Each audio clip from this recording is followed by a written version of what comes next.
Hello, and welcome back to what promises to be a barn burner of an episode of Still Unbelievable. I'm your host, Andrew Knight, and with me today is... David Johnson. Hello, everybody.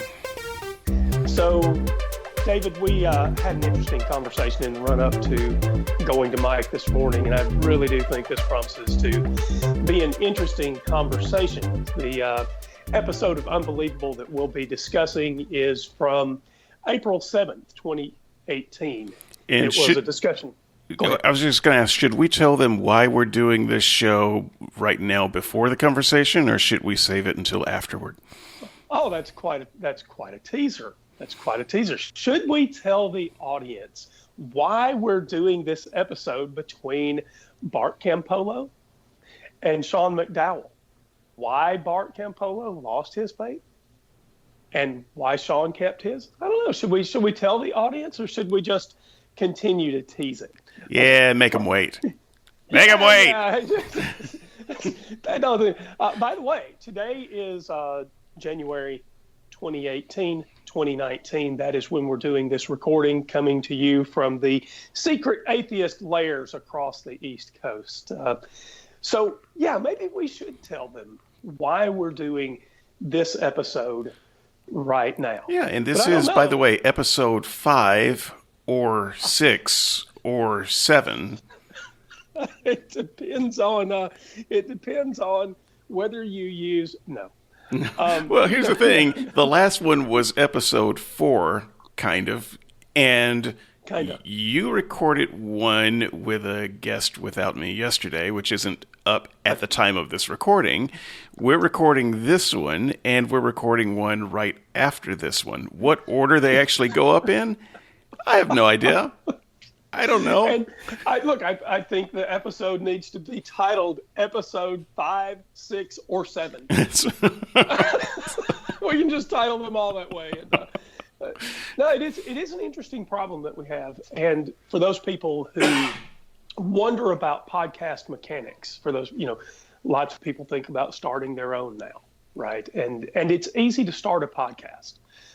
We do our podcast by Skype, but you can use Anchor. There are lots and lots of tools where you can get together with your friends and podcast. And one of the interesting behind-the-scenes details is, how do you number your podcasts, right? And there are lots of schemes out there. And a straight numbering system for a podcast like ours may turn out not to be the very best idea.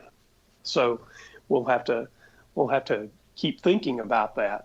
And they may change in the feed at some point. Yeah, it's something like Skeptics and Seekers. Just to give you an example, so we've got our quote unquote regular show that we do every week, and then we have supplementals. And for a while, I was numbering the supplementals different from the regular shows. Mm-hmm. We have special interviews and comment shows. We have different kinds of shows that get different kinds of numberings. And what I mostly did was just gave up. And so I started numbering sequentially in ways that don't really make sense if you look too closely. But at some point, you just have to give up. It happened for me around episode 30. I just gave up on the numbering system. So Matthew and I are having that trouble over at Ask an Atheist Anything. We have our regular shows, but we also have a series of very, very short shows. We try to keep them under 10 minutes. And those are called Baby Bites. And they're numbered differently. That's so bad. We did it with malice of forethought. We just a bunch of atheists that eat babies. I need a sandwich already, and we haven't even gotten started. So it was a deliberate poke at those people who think atheists really are horrible people. We're not, and because we're not horrible people, occasionally you find that someone will leave a worldview like Christianity or Islam or Buddhism or a New Age spiritual belief of some kind, because they have these convictions that just don't work out in the face of how the real world works. You're sounding a lot like Tara. Oh, well, she's got a much nicer voice than I do, and she has a Canadian accent, so I don't think I can. I think she's gotten to you. Tara, you've gotten to Andrew. Next thing you know, he's going to be babbling about idealism. Well, that's an idea.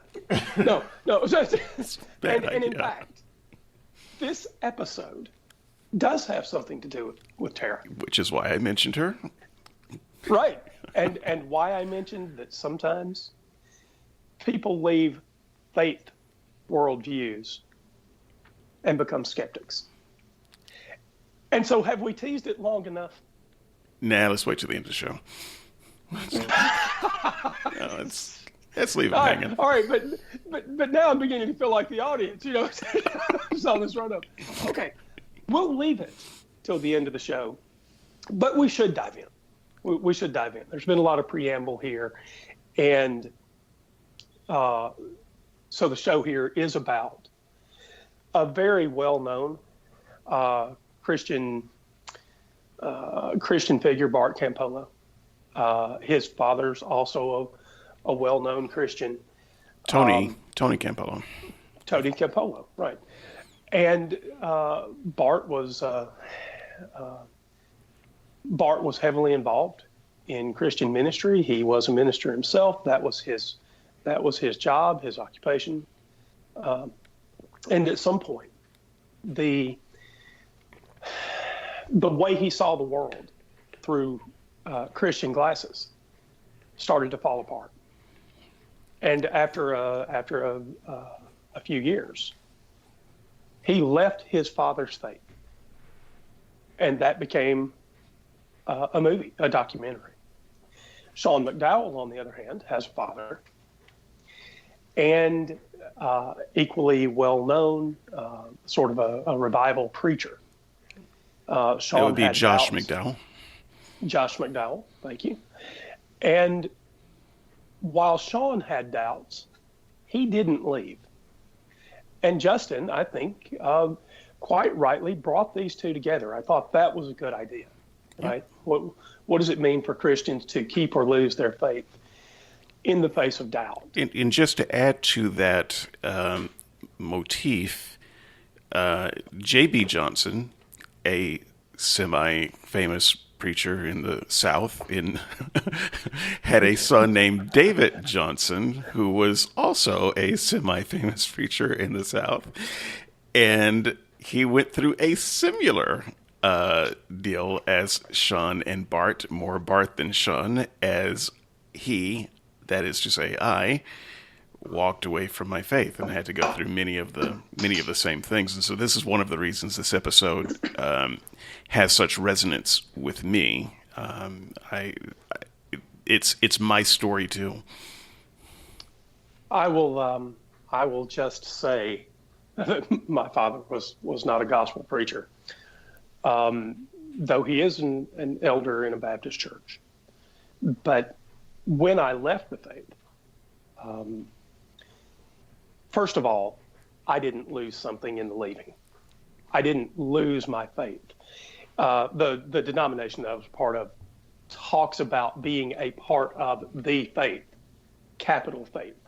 So when I left the faith, I lost the same things, minus occupation. I was not a preacher, so I didn't lose income. But I lost all of the other things that we'll talk about that Bart said he lost. And I ended up having to leave the town I lived in. It's a little known part of my story. I'm not bitter about it. It was the right thing for me to do.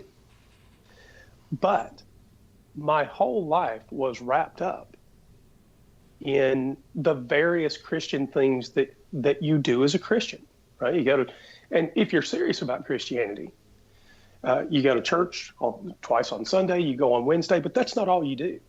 I door knocked with the preacher. I visited the sick with our preacher. The people we went out to dinner with were, church family, right? My kids played with kids from the church, all that kind of thing. And when I left, I actually had to move. And I moved alone. So I suffered that cost too. And I didn't go through it with you. We'd lost touch some. And I don't know that we've ever talked about what you went through when you left the faith. So maybe tell me that story. Well, okay. I'm going to save some of that autobiography for my second round. Okay. So it's actually an important part of it, and I wouldn't mind starting there. Except it didn't come first in the podcast, and so I don't want to miss the first part. So if you don't mind, maybe we can just alternate. Sure. And I would like to start with my first notes, and we'll go through this. By the way, I don't know if I mentioned it. This is gonna go long, so I've gotten two. I've gotten two separate requests from people saying, "Hey, we love the long form podcasts. Stop trying to keep them short." So okay, and call out to those folks, because we did exchange a really nice set of emails with one listener, right? Right. So that I actually meant to read that email, and I don't have it up. So my apologies there. We will talk about it. If not in this podcast, we'll talk about it in the next podcast, because there was an interesting apologetics point made in that email, and I do think that we ought to. I do think we ought to talk about the apologetics point that was mentioned in that email. So if you want to mention it now. Sure. Okay. It may be useful because that apologetics point, I do think, applies later on in this episode when we get into some things that Justin said to Bart Campola. Yeah. And I'm sorry that I don't have your name in front of me. I'll try to dig that up through as we go through the podcast. But he got in touch with us via our brand new email, which is stillunbelievablepodcast@gmail.com.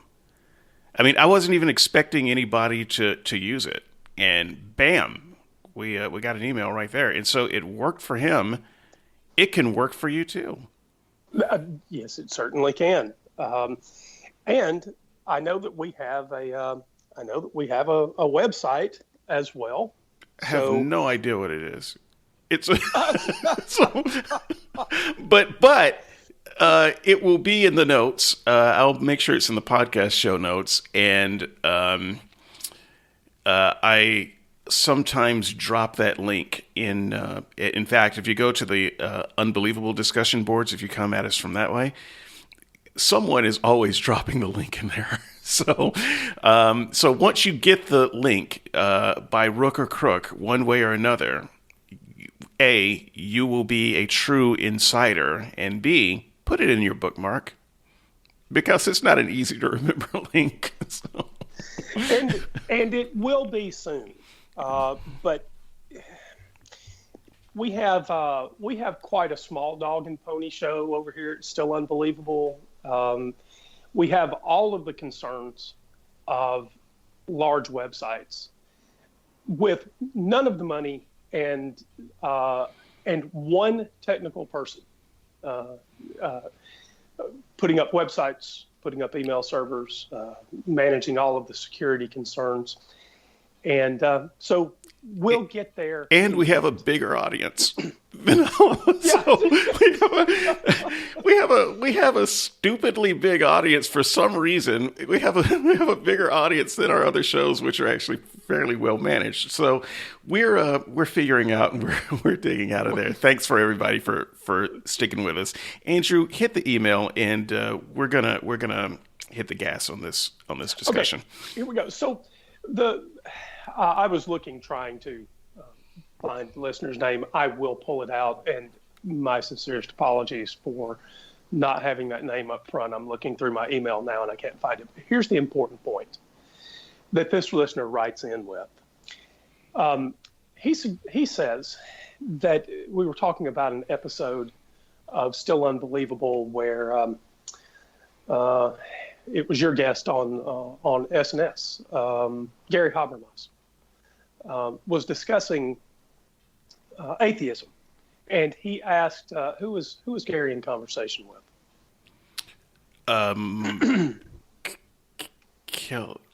Michael Kill. Oh, that's right. I can't remember. He was the Australian. He was the Australian media figure, Michael. Right. I'll come up with his name too. But Gary's in conversation with Michael, and Gary asks Michael at the end of the show. They've been talking about proof for Christianity because Michael walked away as well. And Gary asked Michael for proof of atheism.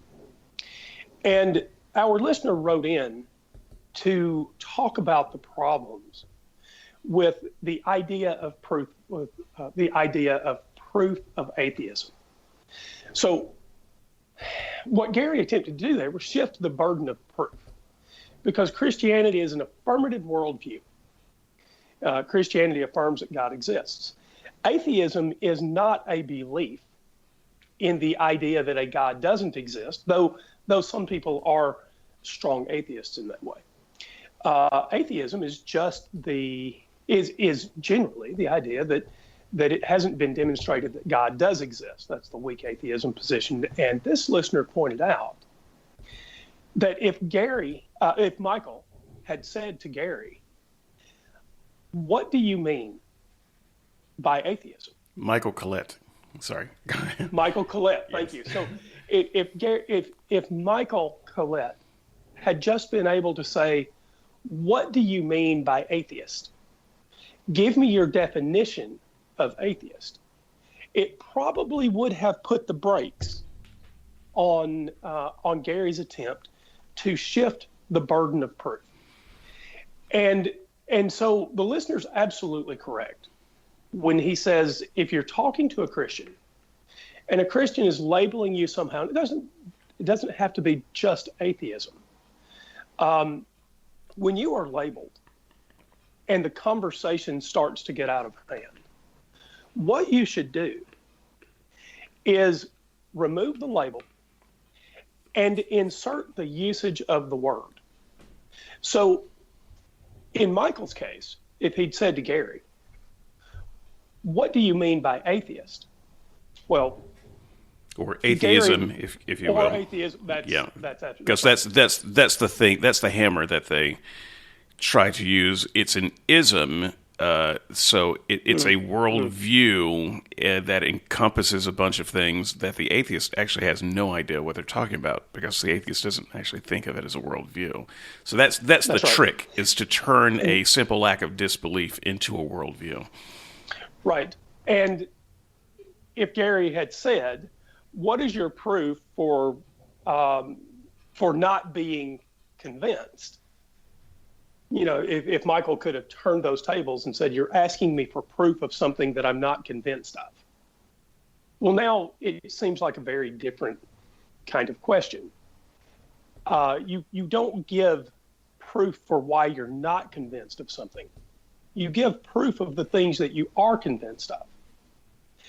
And by the way, his name is Doug. That's right, Doug R. Right. So, Doug, thank you, and apologies for not being able to get through that, putting your name up front. So, as a cautionary tale to our listeners who are involved in sort of street preaching, for those people that involve themselves in these conversations, beware when you're labeled, and ask the person to state clearly what they mean by the words that often come between you. Now, it may be that you've taken an affirmative position. If you have, affirmative positions. I certainly take a lot of affirmative positions. Not on the word atheism. I am, in fact, a weak atheist. David, I don't know. Whether you take the strong position or the weak position. It depends on the day. Yeah, fair enough. No one ever has to take the strong position. You can take the strong position for fun, which I do most of the time, but you never have to go there. By strong and weak, we simply mean by a weak atheist, you're saying you haven't met the burden of proof, and so I don't believe your claim that there's a God. A strong atheist would say, I make the affirmative claim that there is definitely no God. Right. And so be aware when you're being asked for proof as an atheist. The Christian is shifting the burden, and you can stop that shift simply by pointing out or asking them to acknowledge or getting them to say. Atheism is simply the viewpoint that you are not currently convinced by the evidence so far presented for the Christian God. Okay. And that will come up, I think, a little bit later in this podcast. So my opening notes for Bart and Sean do have to do with Bart's leaving of Christianity. So he says up front that he lost his community, and it's the typical Christian sledgehammer for people that want to walk away. So I don't want to interrupt a good lead in, but I really would like to do a point before that, before you get to that one. Yes. Okay. But that was where he started. So go ahead. Well, so yeah. So I didn't do timestamps, but So okay. Bart's challenges in leaving the faith. There's a lot to be said there, and I do want to get rather autobiographical there. And I know that you have some things to say about that. That's going to take much longer than my first point, which is about Sean's use of the word doubt. Okay. All right. Well, look, I'm happy to start with doubt. Yeah, doubt's on my mind a lot because I've been preparing conversations with that. I've been writing about that. Conversation with Gary Habermas recently about it, and so doubt is kind of a big thing for me. And I've noticed that a lot of Christians have been using the word in a way that I find unfamiliar, and so I just want to call him out. Gary Habermas, I think of him as the dean of doubt. Mike Lacona talks about having doubts. Sean McDowell on this show that we're talking about started out early talking about a person who's had doubts in his faith. Even Justin Brierley sometimes will talk about doubts. And all of these people have something in common. They are all evidentialists. So an evidentialist is someone who thinks that there is enough actual hard evidence to prove the resurrection. All of these people are evidentialists. They think they've got the goods. And yet all of them claim to have doubts, not simply to have had doubts, but to occasionally have ongoing doubts fairly frequently. In fact, Sean said in this podcast that he's just wired that way. He's the kind of person who is going to always have doubts off and on. And so I want to call shenanigans with this usage of doubts. I think this is just a way for, maybe not all of them in all cases, but I think that this has become a popular way for Christians to kind of shoulder their way alongside the Christian who's having genuine doubts and say, I was like you. I'm sometimes like you. But that can't be true. And here's why it can't be true. If they doubt as often as they say they doubt, their evidence isn't any good.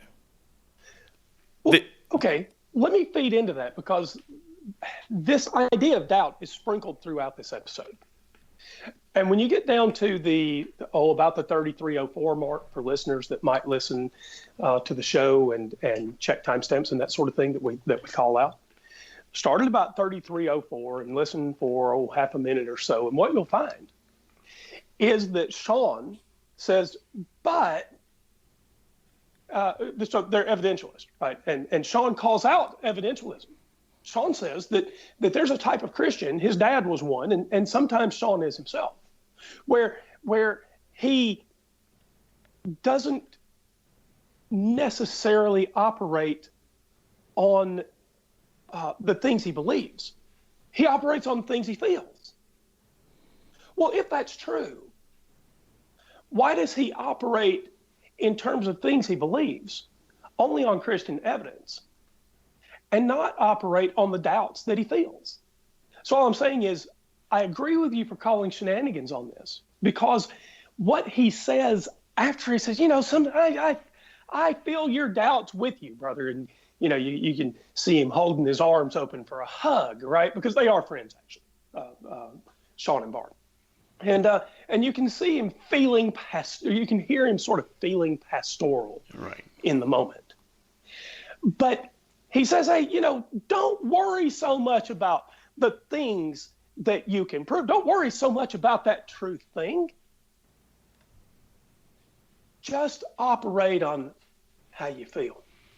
Well, so when they're in doubt mode, they are operating. This is when faith takes over, I guess. And the evidence isn't any good. And when they're in evidence mode, they feel strong about the evidence. But let me just ask you a real quick question. It's probably a one-word answer. I haven't tried this question out on you. I don't know what you're going to say. How often do you doubt gravity?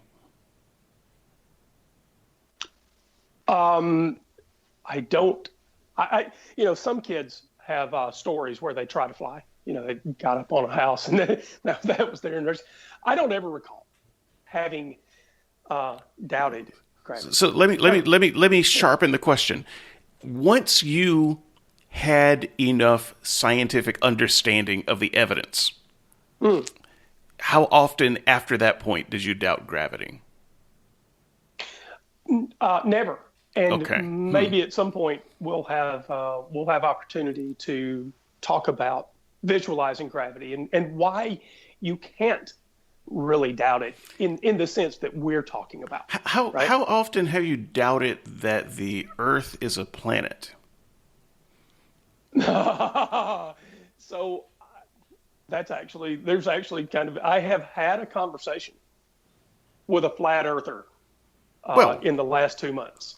So But I'm just saying, you personally, how often have you doubted it since you've known some things about the world? Not from the time that I was a very small child, because I loved science all the way back in first and second grade. So I'm trying to think of some examples, and none of the things that I'm coming up with are pretty good, are very good. But my point is this: there are some things that once you have good evidence for, you don't doubt anymore unless you get better evidence to the contrary. You will never doubt them. Let me give you one that so I can give you one in science that I struggle visualizing. I don't know that I doubt it in the same sense that we're talking about here, but I think anyone who's ever read about entanglement has a problem, or well, maybe some people don't, but entanglement works at quite long distances, right? And so we're pretty good at measuring entanglement over distance, and entanglement seems to violate the speed of light. And so that can be something where what do I think about entanglement, right? And so then you have to really do some homework to sort of figure out how. So I think that's a pretty good example. That's a fair example. it was one that when I was getting introduced to the idea, I definitely doubted entanglement in the sense that I thought it probably violated the speed of light, and there had to be an explanation. Now, there are explanations, and this is not a podcast on entanglement, and I'm not an authority anyway. But I did eventually become comfortable with the idea that yes, there's entanglement, and no, it doesn't violate the speed of light, and so that took some real work, and I did have some doubts. So let me pay off this point for the listener. In regarding entanglement, I don't doubt entanglement. I accept it. I don't like it. I don't like entanglement. So for the record, entanglement gives me headaches. I would rather not believe that it is true, but I have read too much. You're in good company. I've read too much. Einstein was wrong. Entanglement. And he didn't like it either. No, he didn't like it either. So yeah, this is one of those things where I have enough evidence for my own satisfaction that entanglement is true. Now, that doesn't mean entanglement is true. That doesn't mean that something might come along another 10, 15, 20 years that overturns that. But I don't doubt the evidence that I have read and understand. I don't like it, but I don't wake up every other day doubting it. Right. And that you used the word true there in a sense that I thought Sean was being untrue to in the podcast, because Sean seemed to make an appeal about truth, and it's sort of this the Bible is true. Now, here's my problem. The Bible makes all kinds of claims along all kinds of spectra, and I don't know what it means to say that the Bible is true. I can understand what it means to say that entanglement is true in the sense that true here means a phenomenon that we can reproduce and measure, and it operates along principles that we can reproduce and measure. Okay, so I understand truth in that sense. I do not understand what it means when Sean says the Bible is true. So let me go ahead and finish getting this point out, because this is the shortest point on my list. Sorry, we're not gonna get out of here so let me get this out. All right. I thought you were done. No. I have not even paid this point off. This is sorry, listeners. Look, this is my notes. This is a 2-minute point. Okay, I'm sorry, guys. So here's the deal. So there are some things that once you know the facts, once you have the facts, you've gone through 5th grade, 6th grade, 7th grade science, whatever. You know those things, and you don't begin to doubt them again until more evidence comes up, and maybe you keep up with science after you leave school or something like that. But it's not something that you believe today and you doubt tomorrow. When Sean McDowell and when other apologists say they often have doubts about their Christianity, they're saying that at times, some days, they wake up in the morning wondering if there's really a God. They wake up in the morning wondering if the Bible is true. They wake up in the morning wondering if there was a resurrection. Maybe 2 out of 7 days a week, maybe 1 out of 7 days a week. They have these periodic doubts that just keep coming back, that they keep having to deal with. And my point is, if their evidence was as good as other things that we call evidence, that shouldn't be possible. They shouldn't keep waking up and questioning their quote-unquote hard evidence for the resurrection. So either that is not what's going on, and they're being dishonest about their doubts, or they're just using doubt in a way that I find unfamiliar, or they really do have those doubts at those levels, and they should stop teaching on the subject, and they should stop evangelizing others to try to believe it. Because if they doubt it that much, then it is disingenuous for them to try to convince people that they have strong evidence to believe it. One of the most interesting conversations that I had on the Unbelievable boards in the last 12 months was with a board participant who was talking about the idea of faith, and this particular board member said that he had doubts too. And I asked him if in his Sunday school they taught doubt. And he never would answer because, of course, you don't go to Sunday school and get taught about doubt. You go to Sunday school and you get taught about the Bible in a convicted first person, this story is true and there's no room for doubt kind of way. And I told him that I would happily open a fund. We could start a GoFundMe and get everyone to contribute to rewrite all of the Sunday school material in the world and just include appropriate doubt at whatever level the Christians in that church say that they have doubt. So if you're one of those people, you say, yeah, I've got doubts, and here's where my doubts are, right? Maybe I have a doubt about the resurrection, or maybe I have a doubt about water to wine, or maybe I have a doubt about God's perfect knowledge, or whatever it is, right? I will help pay to rewrite your Sunday school material to talk about your doubt. Yeah, and please, if you find our blog, leave a comment, because I would love to hear Christians. So a couple of weeks ago, I asked Gary Habermas. He was talking to me about all the Christians who call him about their doubts, and I asked him, well, what are they doubting? I didn't really get a clear answer on that, but I really want to know. A, do you have doubts? And B, what are you doubting? I mean, are you really waking up some mornings thinking, I don't know that there's a God? Are you teaching Bible class one moment, and then when you sit down, think to yourself, man, that may have all been BS? Right. I mean, is that what's going on? And having walked away, these days, I generally don't wake up thinking about. Now, we do podcasts, right? You do SNS, I do 4A. We do Still Unbelievable together and sometimes separately. And so this is a topic that we both talk about.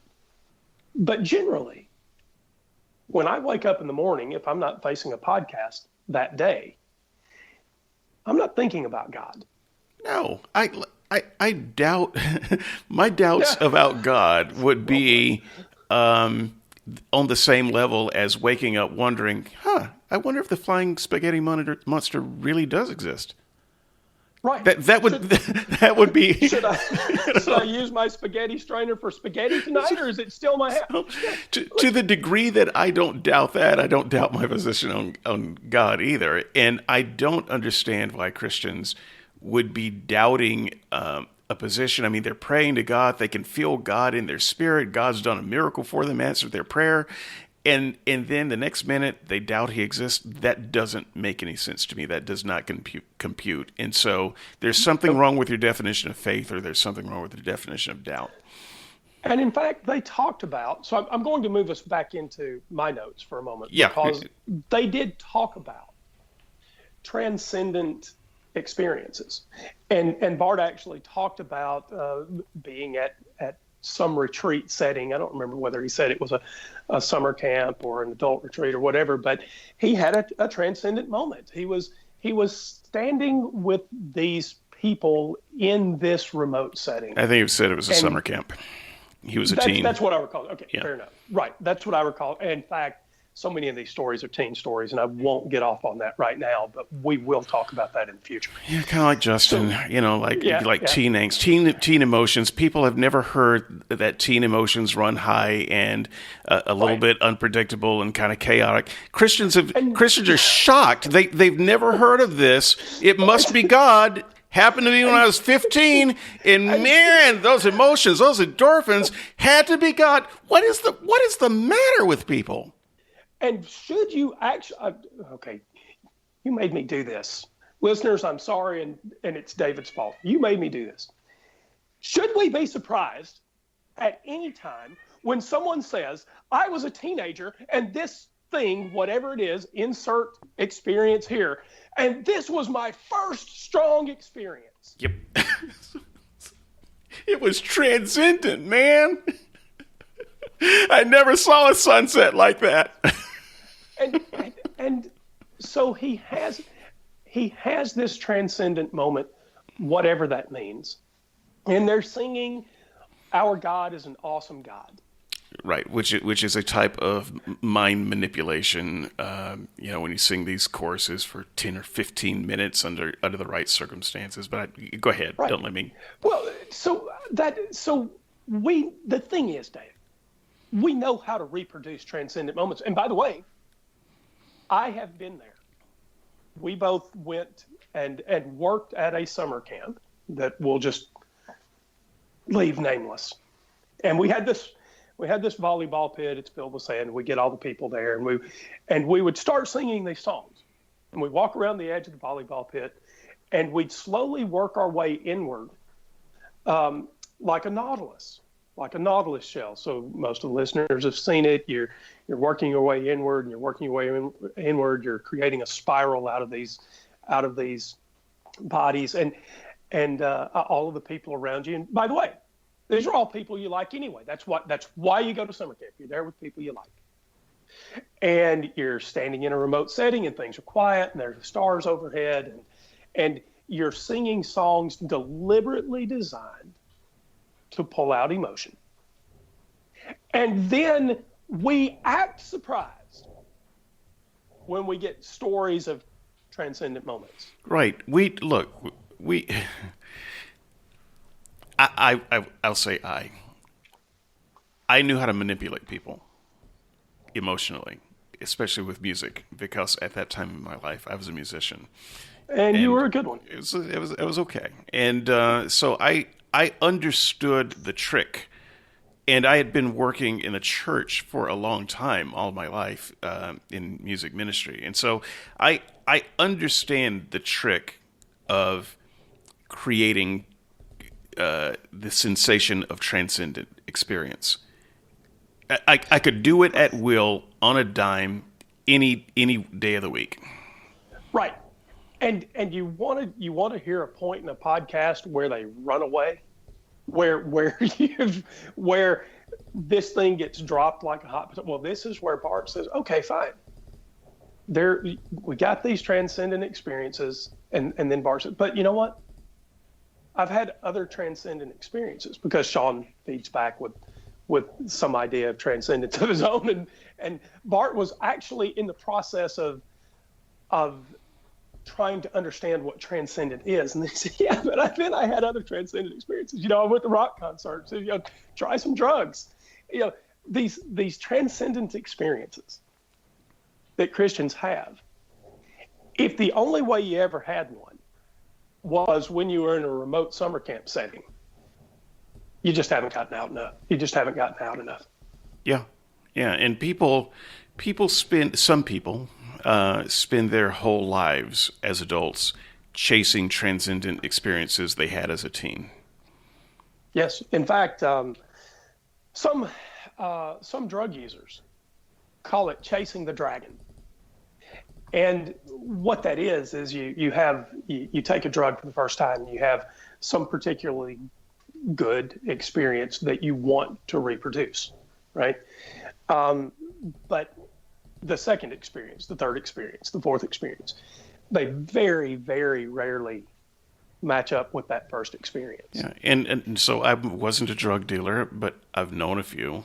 There are some actual reasons for that beyond the way the drug works. So the first one they give you for free, that's probably the best drug you're ever going to get that you didn't pay $100 for. Because they give you the good stuff on purpose so that you will want to chase it. And what else are you getting? Well, let's see what else you're getting. You're right there. You probably have a sense of friendship. They're pushing this drug, and so everybody's happy, and there's this potential sense of community, though that's not always the story, right? But not all drug users and not all drug situations are horrible, evil moments that belong in Breaking Bad, right? I mean, and so all I'm saying is some of the things that you might think of in that summer camp moment can apply at that moment of using drugs. Sure it does. And once again, because you're a teen, it's the first time you ever felt like that before. Right. And Although Christians they're probably not singing "Our God is an awesome God." I will. well, but I mean, for people like Bart and well, I think he eventually recognized what it was, and Justin, who never did recognize what it was. Justin still thinks that it was some kind of God moment. Right. He's still chasing the dragon. He's still chasing the dragon. And even if he's given up on trying to recreate that experience, he hasn't given up on the idea that that experience was somehow special in a unnatural way. So I think I've said in other podcasts, I don't remember whether I've said this on mic, but I'm one of those strange people that loves technology in a way that caused me to go to school for it. And I have had transcendent moments writing code, writing computer software. Now, I know that will seem very strange to most people who don't have those experiences, but what I am saying is that I have had transcendent moments in a setting that would, in most senses for most people, seem absolutely contrary to some setting where we find God, right? And so I just don't, for myself, find the notion of transcendent moments compelling in any way whatsoever. Yeah, so that wasn't on my notes. I don't know if that was on your notes, but did I mention this is going to go 3 hours? You were gonna talk about Bart's deconversion experience, his conversation with his parents. I think we both had that in our notes. We did. So maybe this is a good time. Bart, I guess, reached a time where, so Bart's an honest guy, right? And I think most of us attempt in our important relationships not to deceive the person opposite of us, whoever that is. In Bart's case, he had a very close relationship with his dad. And Bart's doubts eventually caused him to find the exit. And when he did, he had to have a conversation with his dad. Now, I can't imagine what this must have been like for him. I can. But yeah.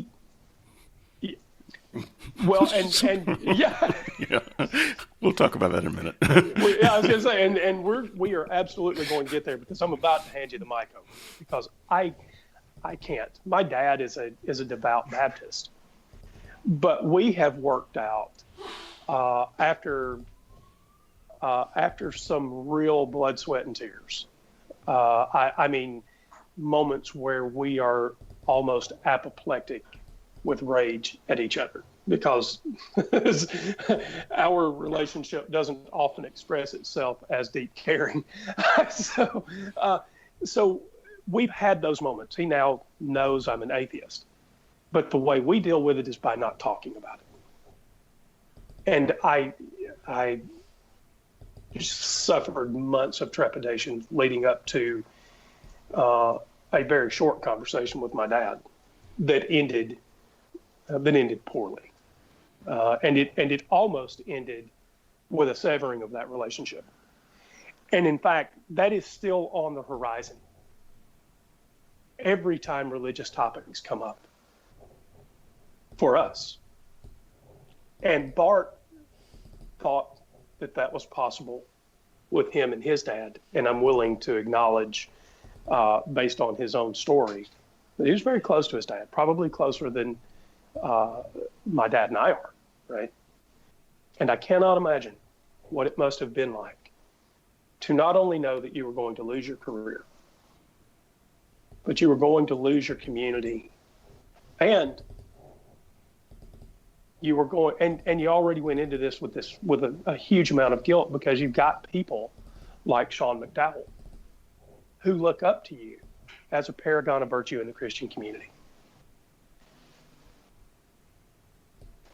So I can't imagine the suffering.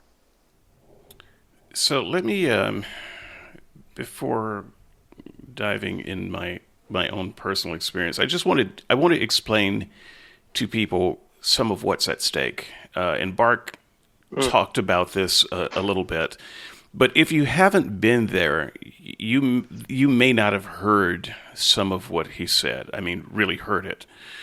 So when you are coming out, and this is probably true of most types of coming out, when you're coming out to your parents, especially religious parents in atheism, there are some things going on. There's some subtext, and so I just want to pull out some of that subtext for you.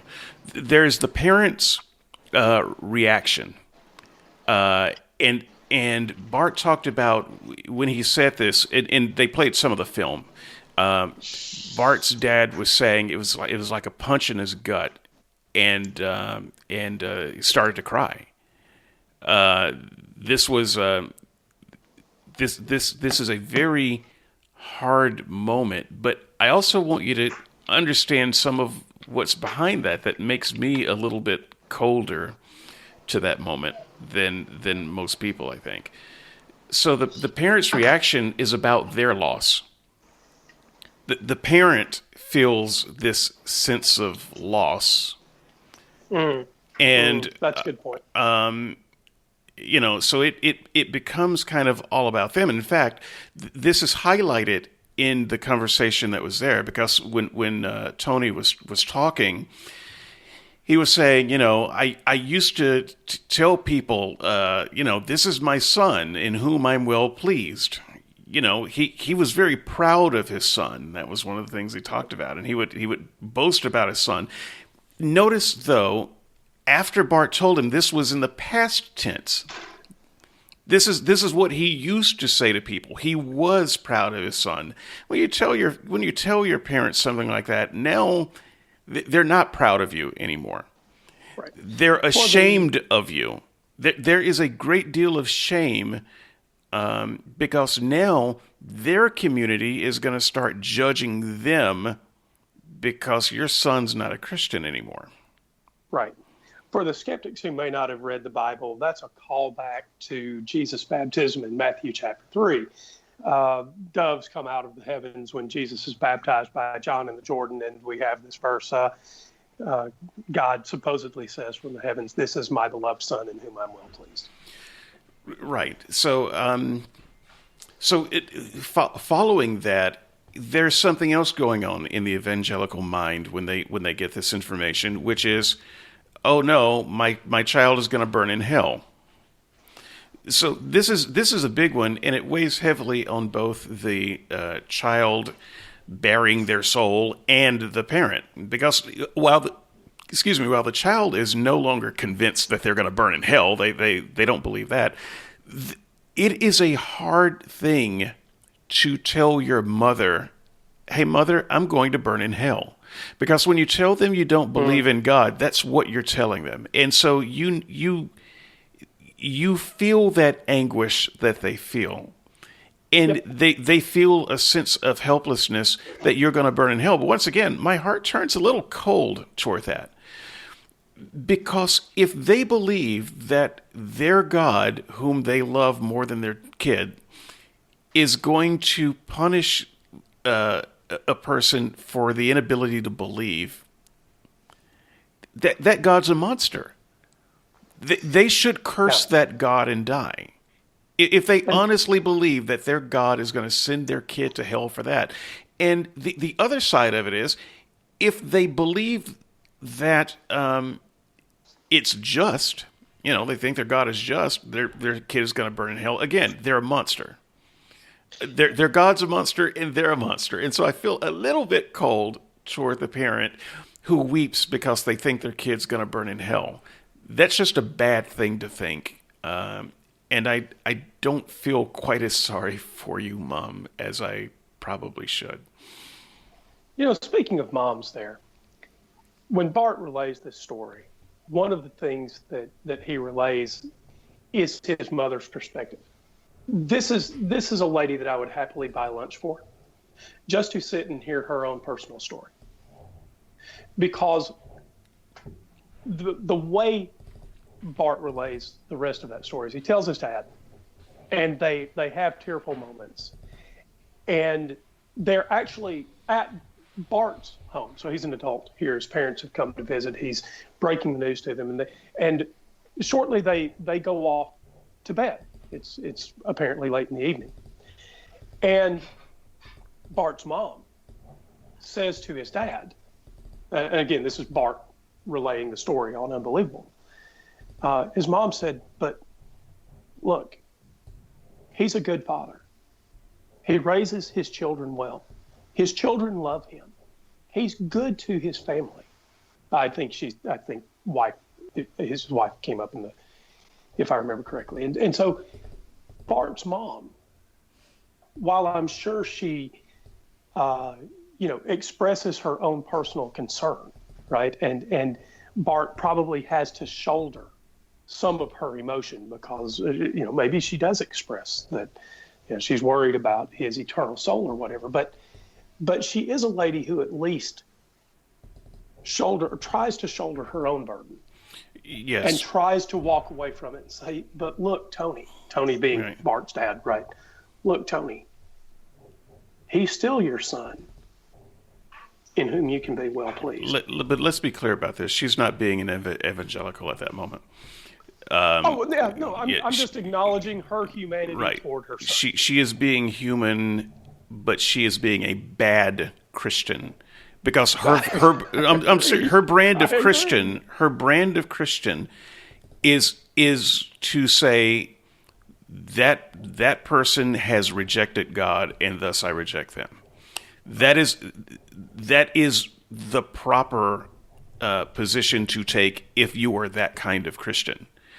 And at that moment, she decided not to be a good evangelical. And right. I appreciate that. But she was a great mom. Right. No, and that's so.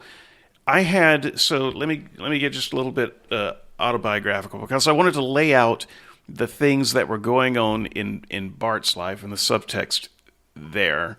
But I also want to say that this is a very common story, and this happens over and over again, day after day, in fundamentalist Christian homes.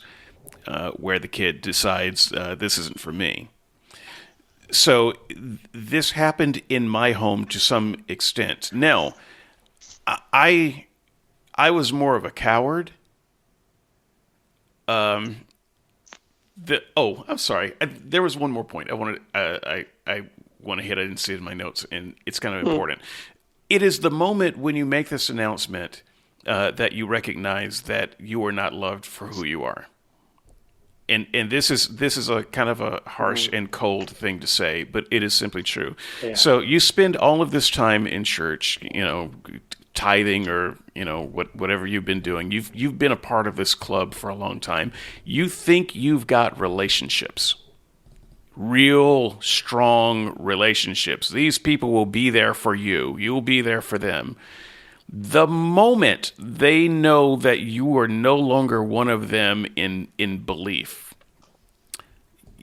they're not going to close the door and keep you out of the church, but you are no longer a part of that community. And you recognize fairly quickly that the people that you thought loved you never loved you.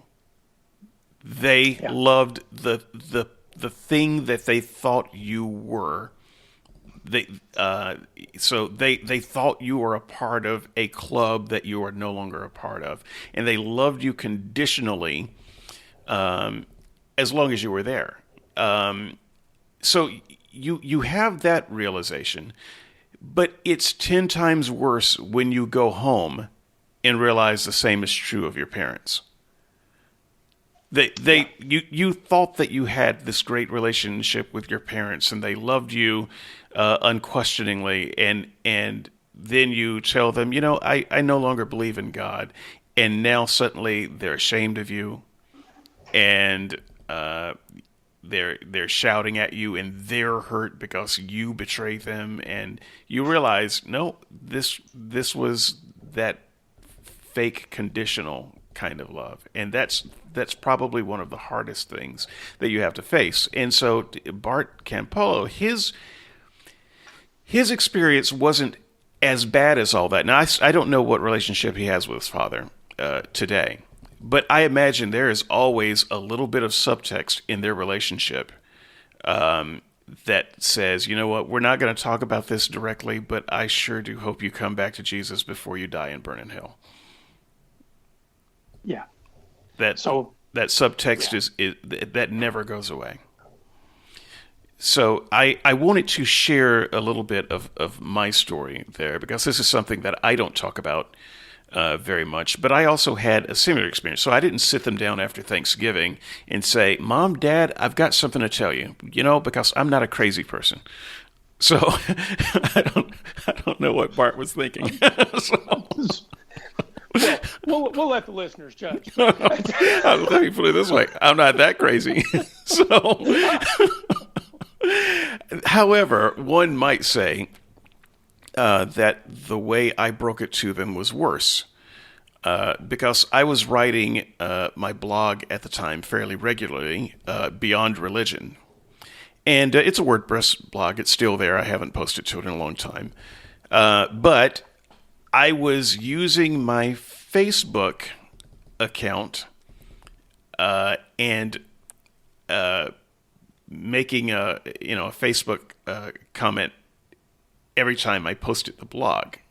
A new post, I just put it out there. I put it in my name, my picture, and I also did this with Twitter. The blog did get some attention there, but the blog was my way of talking about this. Now, understand, I'm fairly well known in those parts. My parents are fairly well known in those parts. And so I'm doing atheist blogging. And my mother eventually wrote me a letter. This is bad news. She did not call me. She wrote me a letter, and she explained that one of her friends told her about my blog. Have you heard about your son, the atheist? That could not have been a good call. Now, there are some moments in my life where I don't want to get too personal, but I have had maybe a reason or two so that when that moment happened, I didn't feel quite as bad about it as you might think. So I may have even thought, you know what, I'm glad you were experiencing this because of that thing you did to me. So I wasn't really vindictive, but my mother is, a true believer. Now, I just want to say to the audience, my mother and father and I have an excellent relationship right now, but this challenged it greatly. So the letter that she wrote, she starts by talking about how her friends came across this blog and told her about it. And I can just imagine, because I know some of the people that she's called friends, they would have been very spiteful. They would have been very gleeful to rub this in her face. Guess what one of your perfect kids is doing. With friends like them. Yeah. So there's a lot that went on there from my mother's perspective, to be sure. But she wrote in her letter how embarrassed she was. And the more I read this letter, it was kind of long, the madder I got. She's ashamed of the things that I'm saying, and she at some point in the letter she asked if I would have the decency to just wait until she and my father were dead before doing something like that again, because they have to live with this and blah blah blah. This went on for a while. So, being a writer, I wrote back. And I wasn't happy. It was probably the most harsh thing I've ever said to my mother in any form. Sadly, I'm not ashamed of any of it. And if the circumstances repeated themselves, I would probably say it again. But I told her, in essence, how dare you? How dare you be ashamed of me? I have done nothing but be myself. I have committed no crimes. I have committed nothing shameful here. You are simply ashamed of who I am, and you should be ashamed of that. And as far as waiting until you're dead, do you really want me to sit around every day of my life wishing you were dead so that I could go ahead and be myself? It went on this way for a while. This is not the makings of a good relationship, except you have to know my family. If you get punched, you should punch back. You really should. You get respect that way. At any rate, we never spoke of that again. We never spoke of it again. I don't even know if she ever got my email and read it. That's how we've never spoke of it again. It's just it never happened. And talk about awkward. It was an awkward while before I realized, okay, we're never going to talk about this. So, the run-in I had with my father was more up close and personal. It is the closest I have ever come to getting in a physical fight with my father. He cornered me at breakfast one morning. I was at their house, and I want to say it was breakfast. I don't know. I'm not entirely sure why we were over there. We visited from time to time because we live pretty close. But he cornered me, and he went in, and he had a lot of mad saved up over this. And he just went into full preaching mode, and he starts. I'm sitting there. I've got to go to work. I'm trying to be respectful. At some point, I just have to tell him, "Okay, you've said your piece. You need to stop." And that just set him off more. And it got worse from there. You can imagine. And at some point, he grabbed my forearm, and started squeezing and shaking. And at that point, I almost decked him. Now, my dad, even as an old man, is a pretty strong man. I'm not sure I could have. I don't know that I could have won, to be perfectly honest with you. But it came very close. My mother was worried. It came very close to blows, and I was pretty determined in my mind. I will never speak to this fool of an old man again. He can die right now.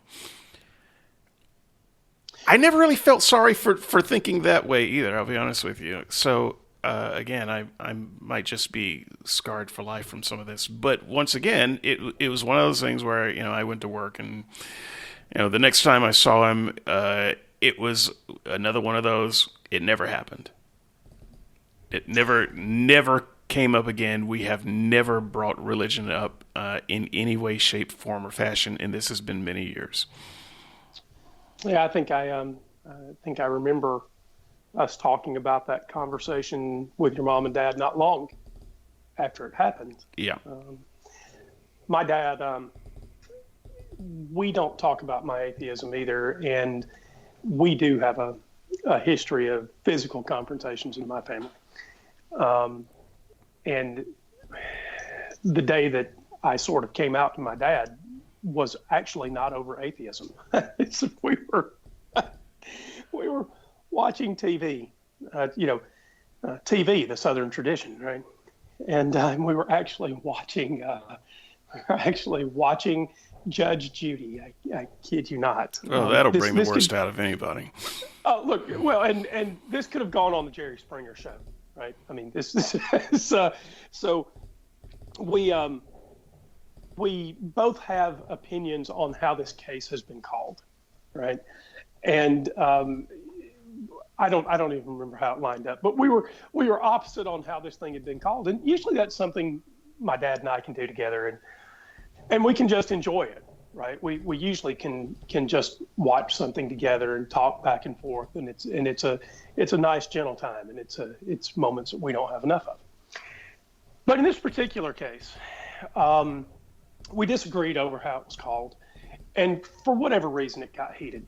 And sometimes in families, it's hard to put your finger on how a thing gets out of control, right? But we're both annoyed with each other. And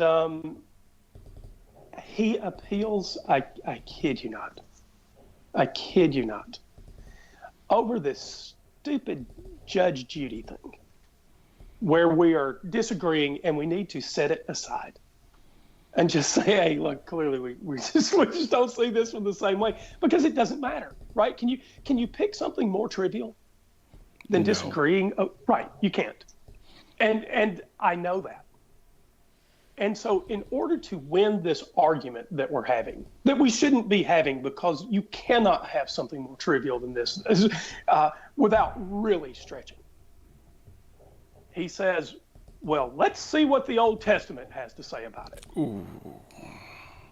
And I said,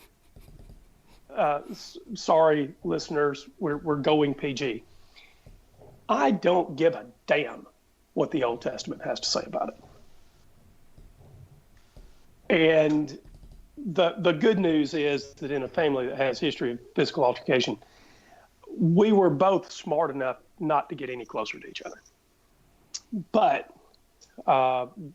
Allison and I walked out, and we walked out angry, and we left. And it stayed that way for a while. And so we've never talked about, while you've talked openly about your atheism, I think that was one of the, Dad had become aware that I was an atheist through his sister, my aunt. She's my favorite aunt. And she's accepted the idea. Sounds like she ratted you out.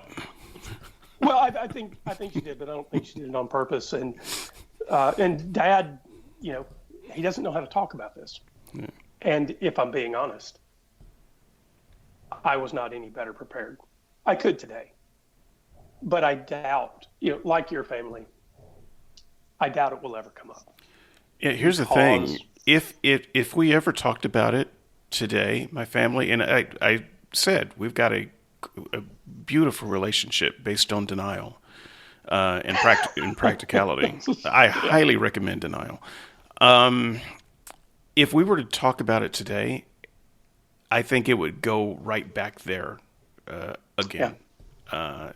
And this is the subtext that people who leave fundamentalist religions and, by the way, cults, this is the subtext that they always face. Even if they manage a relationship with their family, this is always there. It's always there. Yeah. This year we were home for Thanksgiving. So I don't live in the state of my birth. I live several hundred miles away, but we went home for Thanksgiving to my home. And we were watching the Thanksgiving Day parade, Thanksgiving morning. It's been about, 15 till 11, something like that. We're watching the parade. And my dad comes in, and the whole family's having a good time, right? We're sitting around the living room. We're having that light-hearted family banter that good families have, and people are happy and smiling. And my dad, the religious zealot, comes in and changes the TV channel to a fire and brimstone sermon on Thanksgiving morning. And it changed everything. And so my girlfriend and I, we get up and go outside. And we stayed outside until it was time to eat. And then we started our Thanksgiving visiting. You go around to your other houses of your family and friends and that sort of thing. And that's what we did. But there's still that I want to beat you over the head with my Christianity. Mm-hmm. Oh yeah. And by the way, if you're a Christian and you're listening and you think that was bad behavior, then let me encourage you to take moments not to do it. If you want to scar your family, if you want to hurt the people closest to you, I've just given you a recipe. And since you probably don't want to do that, people that have walked away from your faith don't want to be bludgeoned with it. And by the way, on the don't ever do this list, stop with the passive aggressive I'll pray for you. I'll pray for you. Screw you, Mom. Okay, I hope my mother isn't listening to this. I mean, I love my mother very much. I would give her a kidney. I would charge her for it. But I would. So look, I can't imagine loving my mother more. But in all fairness, they don't play these games. But once again, we went to the brink on this, and so everybody is very happy in their quiet denial. But for a lot of people, they have to face this constant passive aggressive, Christian concern. Stop it. So that little in stereo moment was it was pretty funny, right? That doesn't happen often on mic. I get that too. My mom never misses a chance to say, I'll pray for you. That's in my prayers. And she does know. So my mom and I can have, she was a newspaper editor for those listening. She's an intelligent lady. She's well read. She's well traveled. And we can talk about diverse ideas without either of us feeling so threatened that the conversations can't happen. So she knows I'm an atheist. And she never misses a moment. She never misses a moment to say, I'll pray for you. Yeah, no, she knows what she's doing. And right, she does. And here's the thing, from my side of the fence, my ears hear that as I will pick up my hawthorn wand with unicorn unicorn hair or whatever, and I will say expecto patronum just for you. Well, and so the other thing that I know that you hear is you're such a disappointment. Look at what I have to go through for you. I'm gonna have to petition God again not to roast you in hell. Yeah, no, don't roast you in hell. And all you have to do for me to be happy with you again is come back to the faith. Now, in every other way, I'm good to the people around me. I support myself. I am charitable even to strangers. The local beggars might not think so because I don't often give dollars and change to beggars. It's because I don't carry cash. Because of the beggars. But anyway, see, didn't have to order off that part of the menu. So, so that, but I am good to the people around me.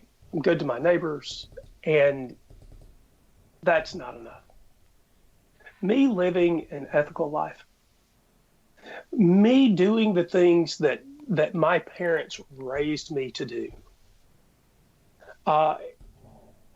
that's not enough. No, you see, that's what I was talking about earlier with Bart's mother being a bad Christian at that moment, because Christians do not believe that you are saved because of your ethical behavior.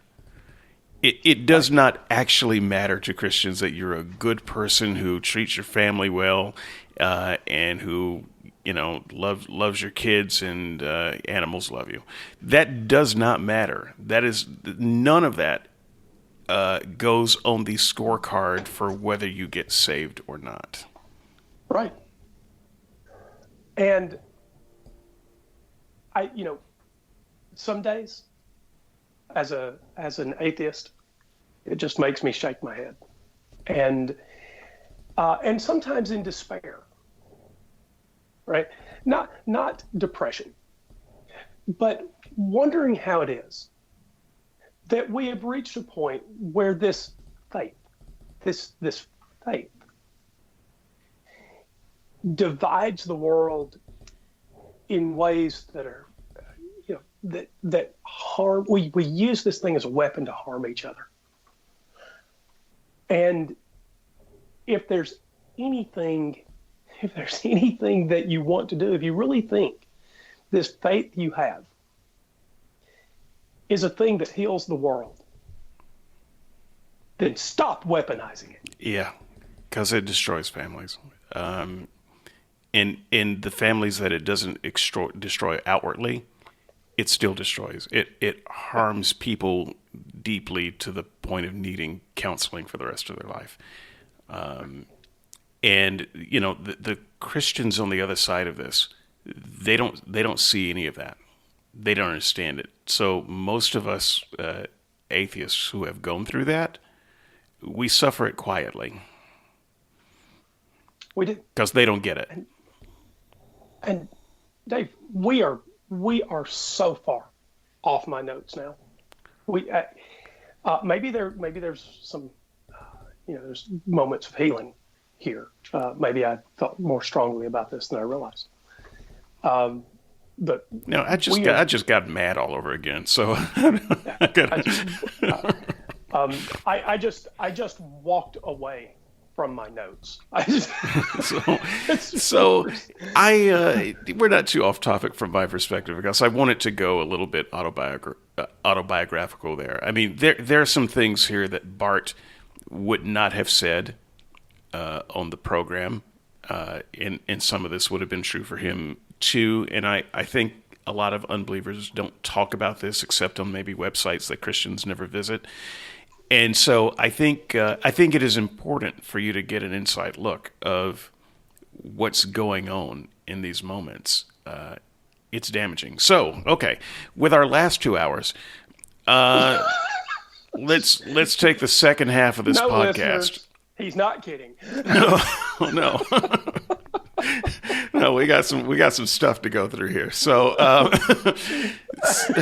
so in the second half of the podcast, they really go full-on moral argument. Now, they never use the words moral argument, but they go full-on moral argument here. So I'm actually going to try to truncate a little bit of this. We can also go full-on moral argument if you want to, Andrew. I know that this is a subject that you like to talk about. And so I fully expect that once wound up, you're going to probably go for a while.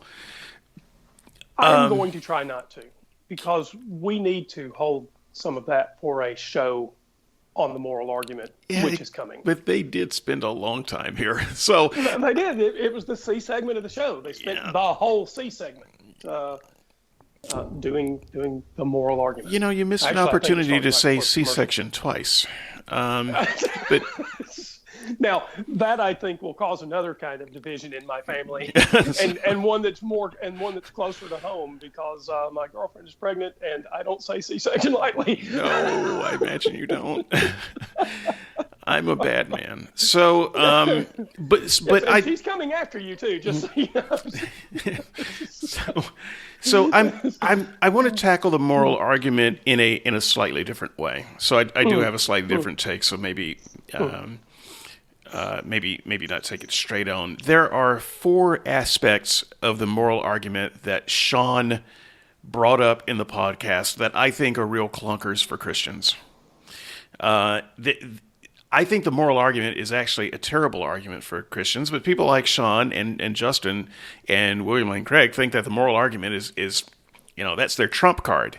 Right. When they're losing everywhere else, they can pull out the moral argument and accuse the atheist of having no moral foundation and a lot of things that they do. So the first thing that they do with the moral argument that I think is just bad form is they use it as a form of attack. They use it almost as an ad hominem. Whenever the moral argument comes up, it's almost always in the context of a veiled ad hominem. And that ad hominem, the undercurrent, goes something like this. Well, you're beating me about the head and shoulders about the evil of my God, but what do you know about good and evil? You don't have any foundation for morality or ethics. So you have no foundation to say that anything that my God does is evil. This is how Sean did it here, because he was getting buried underneath some of the basic arguments about the evil of his God. Well, okay, so we're gonna bring out the moral argument, and we're going to say, you have no bloody foundation to talk about evil. What do you even know about evil, you cretin? So right. And by the way, this on a show where the host could not say in public, rape is wrong because it's a violation of someone else's body. Right. No. In fact, people who use the moral argument in this way will pull out the most vile example that they can as a sort of a trap. Yep. And what about rape? Yep. It's always rape or Hitler. I think it was Hitler in this show. Yep. Auschwitz. Justin, one of his examples is abusing children for fun. So whatever they can do for shock value and imply that you atheist cretin have no foundation to say this is wrong, right, is a wrong way to use the moral argument. And I think the moral argument's a bad argument anyway, but they used it in this desperate, weaponized manner. And so yes. Whenever you hear those arguments start to come out, we're about to get a dose of the moral argument. And we usually get that because the Christian feels like they're on shaky ground and they think they can get out with this one. So that's my first observation about the incorrect use of the moral argument for the Christians. It's embarrassing. You should stop it. It is not working. It just makes you look really stupid. Just an example of how it makes you look stupid. If what you are going to argue is, then by what means can you say that rape is wrong? I don't even need to answer that question. First of all, every one of us, you don't have to have studied evolutionary biology. You can think of naturalistic reasons why societies have developed the intuition that rape is probably not a good idea. We don't have to work that hard. But if what you are telling us, Christian, is that you are just one doubt away from rape, plundering, and pillaging everything you see, you need to be locked up in a not-so-padded room. So I'm practically apoplectic with agreement. I want to say to this and to our listeners, we have a physical mechanism for which in some sense is objective, for enforcing our moral or ethical believes. So we know about sympathy. Now, for some reason, this doesn't seem to work particularly well for the Christian, right? But we know about sympathetic neurons and yawning, right? So one person yawns, and other people actually feel a physical compulsion to yawn, right? There are brain structures. There are things deeply wired in us to feel sympathy, to feel empathy. Those things aren't based on God. They're not based on Zeus. They're not based on Thanatos. They're not based on any New Age spiritual nonsense. These are things wired in your brain that you can't get rid of. Now, I readily acknowledge that some people, have sorts of brain issues that cause them not to feel sympathy or to feel empathetic. Right, but we would say that they're sick. They are actually broken. Right. We can point to the breakage. And I just want to say to this idea that there is an objective moral standard, whether I'm right or you're right, those people still exist. And if you think it's an objective moral standard, and if you think your God is the one that laid it down, then it's your problem to tell me why your God allowed those people not to feel sympathy with the exact same physical structures that the rest of us feel it with. And consider how many of those people are Christians. So Well, I don't. if 1% of these people are, if 1 out of 100 have this, I have no idea what the numbers are. It's way more than that. Have you heard of the Catholic Church? Okay, you keep ordering off that side of the menu, and make me do this thing, and so we can share that appetizer. Look, I'm just saying that if you're a Christian and you think that I don't have a good foundation for my ethical rules, I can point to exactly what physical structures in our brains cause me to have sympathy and empathy. Maybe you would argue, okay, but you can be wrong. Yes, I can be wrong. And even with your objective standard, whatever you think it is, there are, 2.4 billion Christians or something like that, and they don't all agree with you.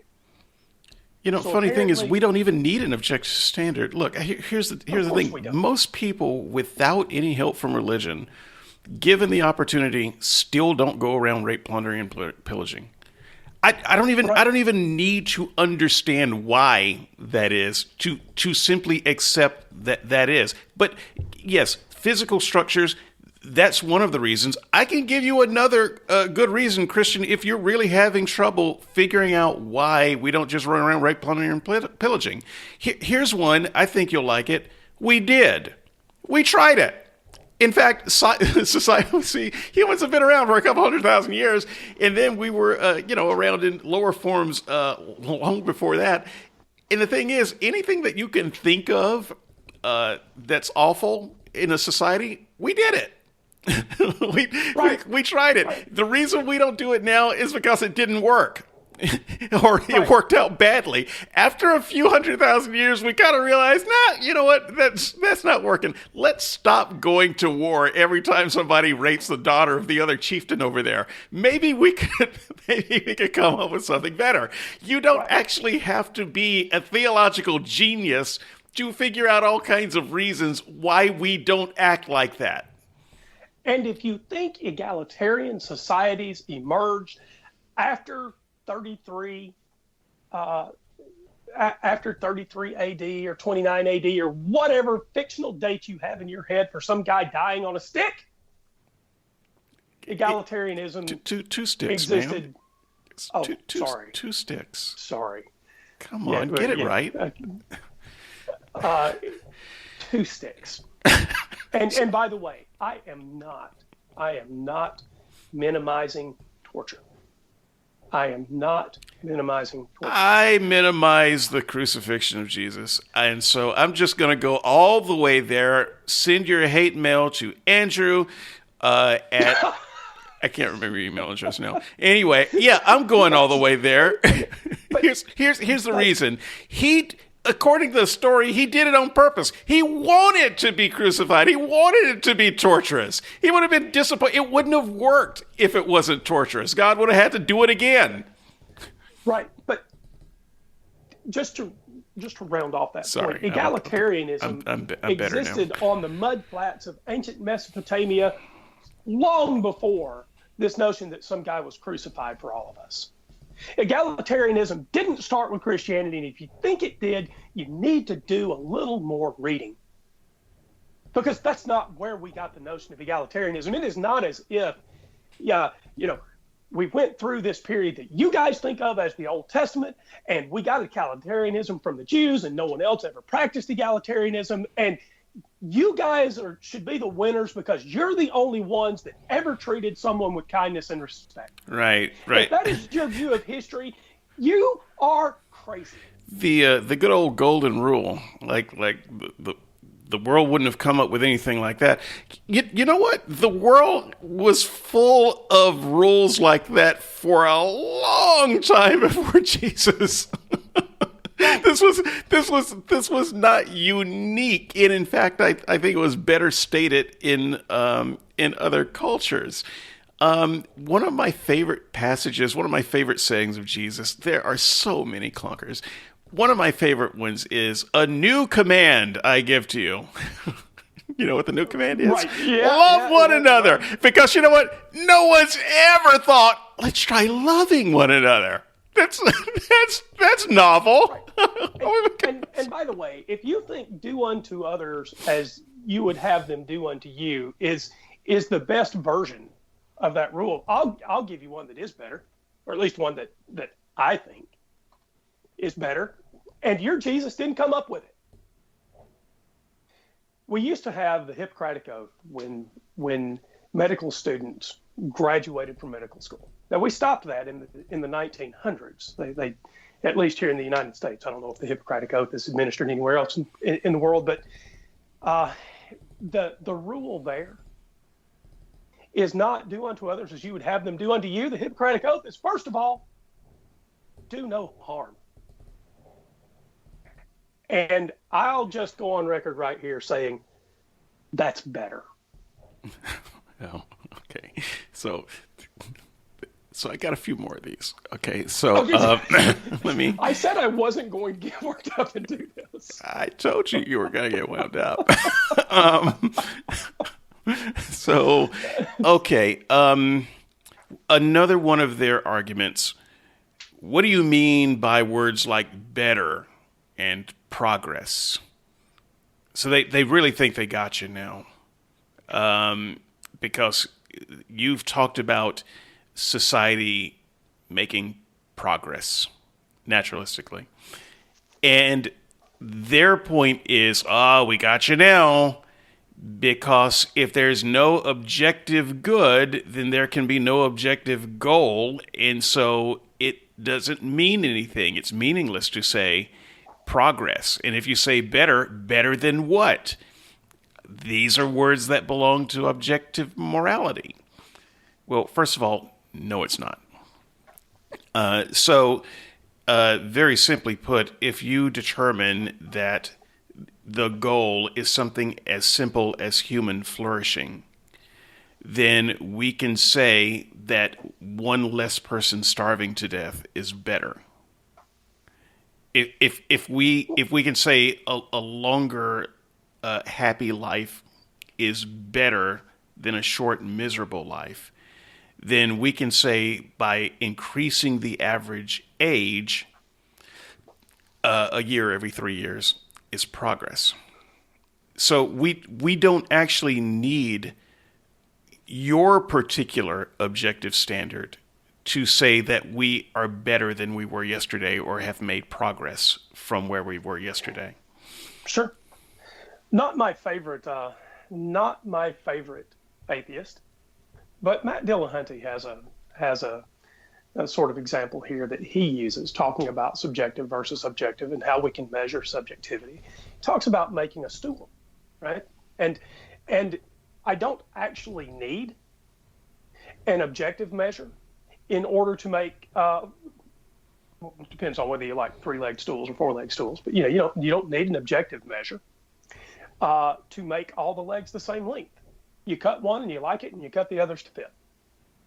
Now that's just one example of where subjectivity works just as well as objectivity, and in fact may work better.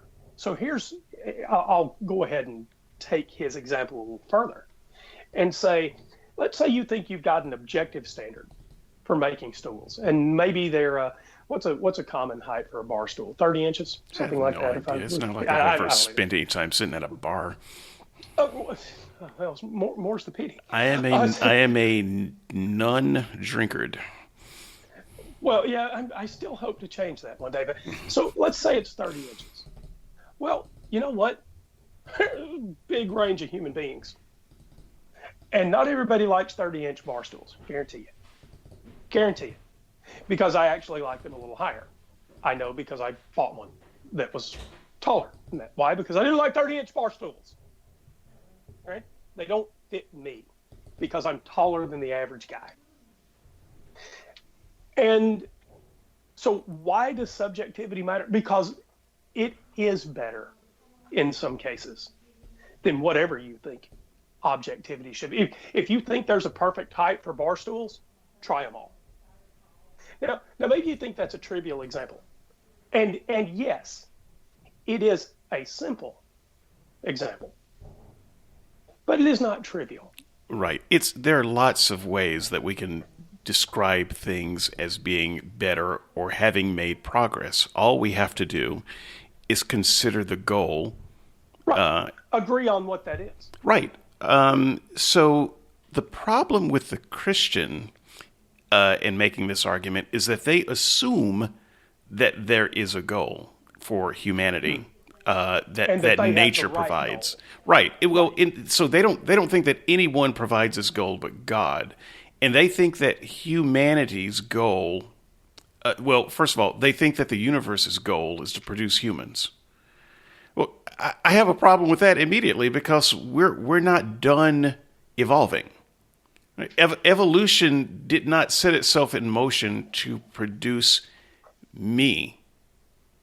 We don't know what humanity will ultimately evolve to, but I suspect if we're allowed to continue evolving for another million years, the people around then who come from us will not be compatible with us in any way. That's right. And by the way, we might not continue because the biggest group of climate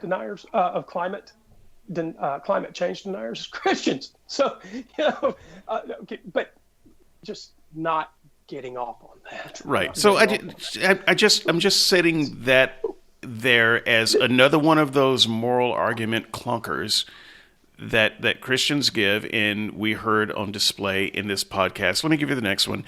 How can you say anything is good under atheism? So we've talked a little bit about this, and so I'm gonna move forward a little bit. What stops the atheist from committing atrocities? We talked about that one too, so I'm going to move forward from there. Atheists are just borrowing from Christianity. So I'll let this be my last one. All of these were on display on the program here. And this one, atheists really think is some kind of trump card. You atheists, the only reason you believe that is because we Christians set it up first. So first of all, I find this argument extremely weak, but it is annoying.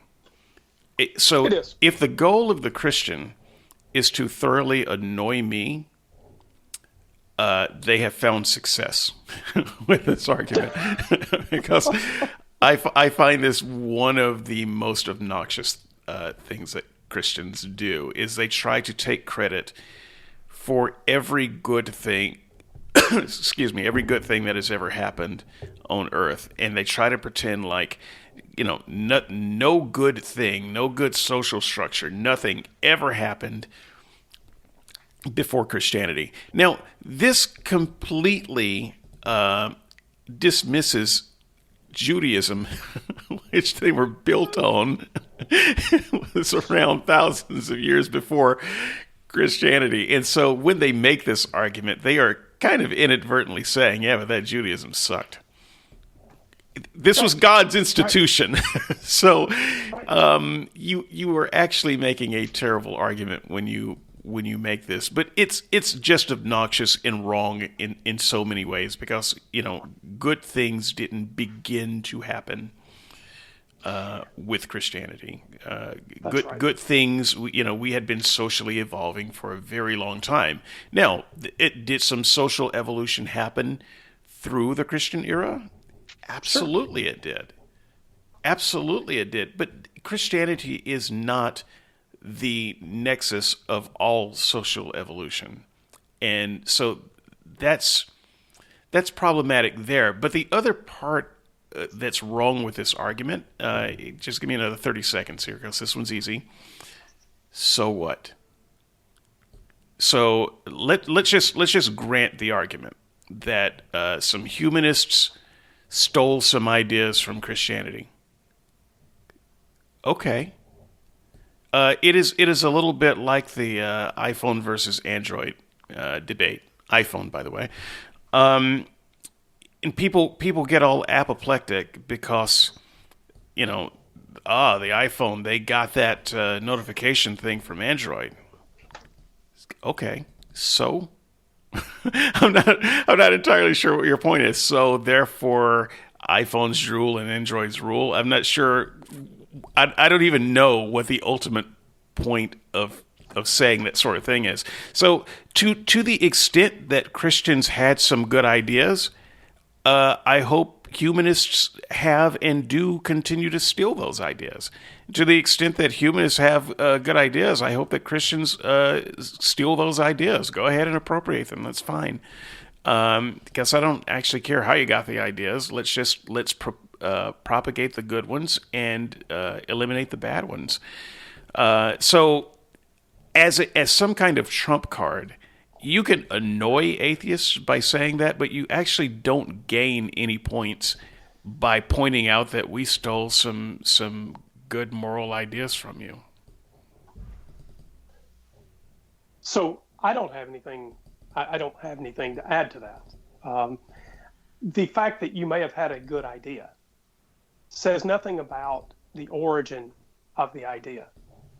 And it doesn't. It also doesn't say anything about the goodness of your other ideas. No. And I've already pointed out that egalitarianism didn't start in 29 or 33 or whatever. Well, loving one another started with Jesus. We've just pointed that out there. Yeah. No one ever loved one another before Jesus. So that's a good idea, Christians. Thank you. Is it okay if we atheists love one another without being Christians? Yeah. Okay, thanks. Shut up. So I'm sorry. that was too much. What I meant was thanks. So I get the sense that we are winding toward a close. Mm-hmm. Mm-hmm. And for those listeners who have gone on a pretty emotional ride for this episode of Still Unbelievable, thank you for going with us. Because I think I worked out some things in this episode that I didn't know I needed to work out. And I don't like to work out my personal issues on mic. So, for the listener that took this journey with us, thank you. Yeah, and please don't send a link to this to my mom and dad. Don't be a jerk. And now I have. Don't be a jerk. Come on. You know me. You know that. So, there's more to cover here, Dave. There's a lot more to cover. And in fact, we're going to get to cover some of the bits of the some of the bits of the Unbelievable program between Bart Campolo and Sean McDowell. Is that so? That's my understanding. Look, I had nothing to do with this. We have someone in our corner that is the still unbelievable secret weapon, the possibly the best active listener I have ever known. She And scares me. She scares me bad. and you should be scared because she is a force of nature. And I'll just say it again. Thank you, Tara. So here's the thing that Tara did. Well, she did stuff, and February the 11th, That's a Monday. we will be recording with Bart Campolo.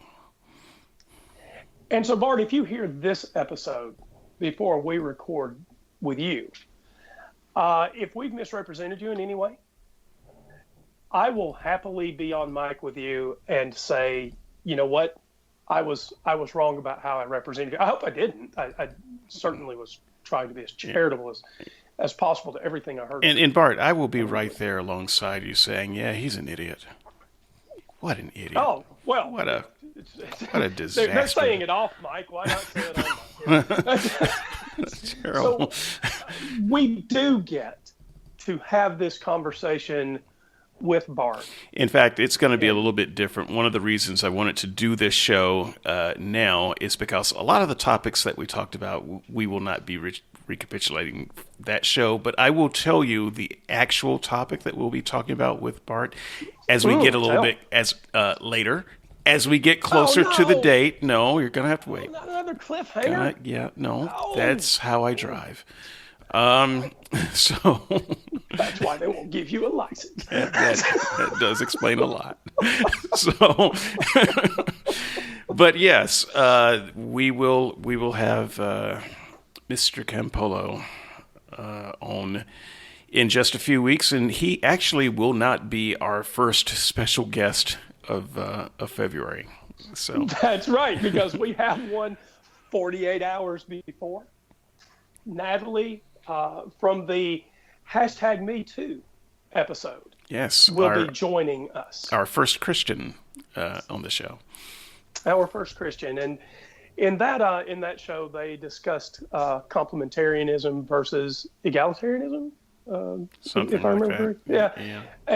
And how the #MeToo movement influenced a further movement called #ChurchToo. And Natalie has a heart-wrenching and touching story about her Christianity. Yeah. And we are not, Natalie is not a guest so that we can fight about Christianity.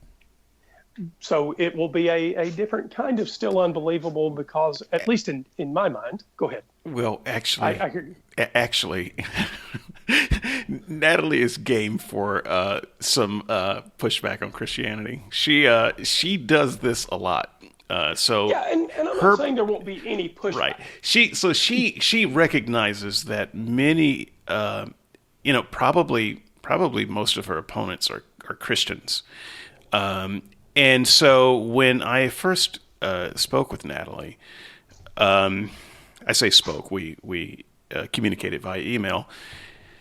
I told her that I wanted to talk to her very specifically about her views as a Christian, because even though I love what she has to say on many of these subjects, they don't seem to be particularly Christian. And so I want to see how she gets there theologically, and I also want to just talk to her about how you can get there without the theology, and if she can get as far as she can with the theology, just imagine how much further we can go without it. So there will be a little bit of that for sure, but we're really looking forward to having a great conversation with Natalie. We love her, and I think you will too. Yeah, and the thing that I will go after there is actually the crossover between the #ChurchToo movement and #MeToo, and where there are some grounds for agreement, because not every debate has to end in total separation of the two sides. I think that Natalie is right to push egalitarianism, to push the notion that women are as equal as men inside the Christian church. And so while I don't come at it the same way she does, because obviously I'm not a Christian, and I think she just needs to push for women being equal, and we can drop everything else. Women are equal. Period. Yeah, I actually think Period. that the Bible, when read plainly, the plainest reading of the Bible, doesn't get you where Natalie is, which suggests that Natalie got there in the church via other means. And if she can get there via other means, I think that's a good sign that we all can get there and further via other means. The Christian part actually holds us back. Even when you're bending the text to try to make it say something good, you can say something even better if you just set the text aside. I agree. So with that in mind, that'll be February 9th. And 2 days after that, so that episode may be released on the 10th after we record on the 9th. We'll record on the 11th with Bart Campolo. That may be released on the 12th. So February is going to be an active month for Still Unbelievable. And thank you to every listener. Thank you to Tara for working hard on behalf of this podcast when we really don't deserve it. She scares me so much. You really should be scared. Yeah. And so, Dave, any closing thoughts, or do we call this a wrap? I think we call it a wrap. We could call it a sandwich, but I think a lot of the cultures would call it a wrap. Yeah. And I call it a, what are those, you can order them in the mall, Sparrows or whatever that's a pizza. Okay, well, maybe we can't call it. Is that what that is, Joey? Yeah, that's Sparrows. It's a pizza. Have you ever been to a Sparrow? Have you ever been to a mall? Not often. I try very hard not to. Maybe you're thinking about euros. Okay. We can call it a euro, but now I'm confused. You know what? And guys, I'm sorry.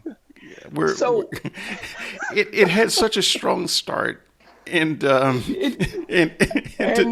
die this way. Look, again, after a little bit of trying to unwind here at the end from an emotional ride, thank you for listening to this episode of Still Unbelievable. And I'm Andrew Knight. And we'll see you next time.